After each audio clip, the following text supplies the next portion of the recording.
Hello friends, welcome to happy home vlogs by Anitha. ఈరోజు అయితే టేస్టీగా రెసిపీస్ బ్రేక్ఫాస్ట్లో పెసర దోశ ఎలా చేయాలనేది ఈ వీడియోలో చూసి తెలుసుకుందామండి. టేస్ట్ అయితే చాలా బాగుంటుంది, క్రిస్పీగా కూడా ఉంటుంది.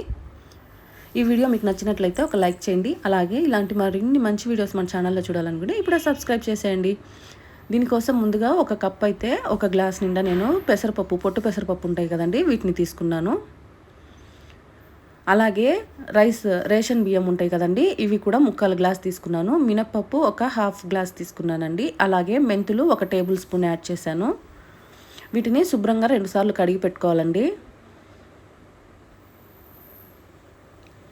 బాగా కడిగిన తర్వాత 2-3 సార్లు వాటర్ వేసి పెట్టాలి. డస్ట్ అంతా బాగా పోతుందండి. ఈ విధంగా వాటర్ వేసేసి మూత పెట్టేసి 5 to 6 అవర్స్ బాగా నాననివ్వాలి. నానితేనే పెసర దోశ అనేది బాగా వస్తుందండి.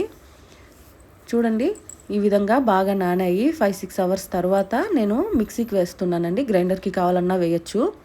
ఈ విధంగా వేసిన తర్వాత ఇందులో కొంచెం పచ్చిమిర్చి, అలాగే కరివేపాకు, కొంచెం వాటర్ వేసి మిక్సీకి పట్టేశానండి పిండి.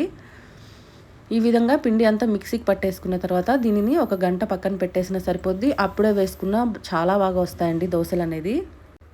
పిండిలో టేస్ట్కి సరిపడా సాల్ట్ వేసుకొని కొంచెం వాటర్ యాడ్ చేసుకొని ఈ విధంగా దోశలు అనేది వేసుకోవాలండి. పెనం బాగా కాలిన తర్వాత దోశలు వేసుకుంటే చాలా బాగా వస్తాయి. పెసరపప్పులో ప్రోటీన్ అనేది చాలా ఎక్కువ ఉంటుందండి. అలాగే పిల్లలకు కూడా చాలా మంచిది. హెల్దీ బ్రేక్ఫాస్ట్ అంటే పెసరట్టేనండి. దీని మీద కొంచెం ఆయిల్ వేసి ఈ దోశలను తిప్పుకోవడమే. చాలా క్రిస్పీగా, చాలా రెడ్గా వస్తాయండి దోశలు కూడా. ఈ విధంగా మనకి ఎన్ని దోశలు కావాలంటే అన్ని దోశలు వేసుకోవచ్చు. చూసారు కదా, దోశలు అయితే రెడీ అయిపోతున్నాయండి. దీనిలోకి పల్లి చట్నీ అయినా బాగుంటుంది, లేదంటే ఉల్లిపాయ కారం అయినా బాగుంటుందండి. ఈ విధంగా దోశలన్నీ రెడీ చేసేసుకొని చట్నీతో సర్వింగ్ చేసుకుంటే టేస్ట్ అయితే చాలా బాగుంటుంది. ఇంకెందుకు ఆలస్యం, ఈ వీడియో మీకు నచ్చింది అనుకుంటున్నాను.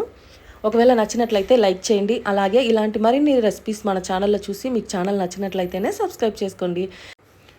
ఈ పెసరట్టు మీరు కూడా ట్రై చేసి మీకు ఎలా వచ్చిందనేది కామెంట్ సెక్షన్లో నాకు తెలియచేయండి. Have a nice day. Thank you.